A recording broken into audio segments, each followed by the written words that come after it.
Hello everyone, welcome to another video. So in today's video I'm going to be showing you where to find your rear windshield wiper fuse in a Honda DC5 or Acura RSX Type R, Type S, or just any base model really that has the rear windshield wiper.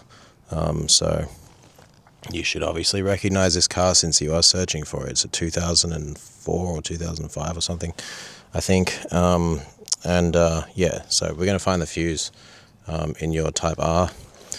Okay, so go ahead, underneath your steering wheel column, you have a little piece of plastic that says fuse for reference, and two little twisty screws that you just pop off. So you just pop that out and then it'll pop down, fall down, whatever. Just turn that around and here's your fuse box diagram.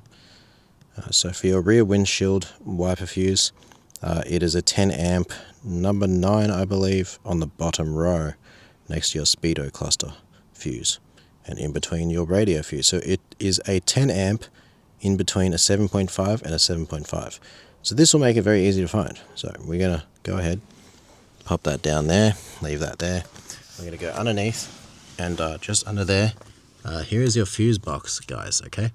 So we're going to zoom in on here, and down on the bottom row you can see between the two 7.5 amps there is a 10 amps all lonesome on its own, waiting to possibly be replaced.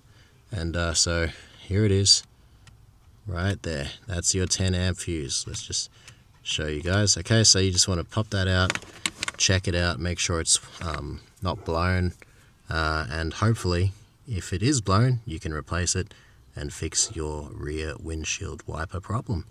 Okay guys, so I hope this video helps. Thanks for watching, and I'll see you guys in another video. Alright, peace out, like and subscribe if you want. Cheers.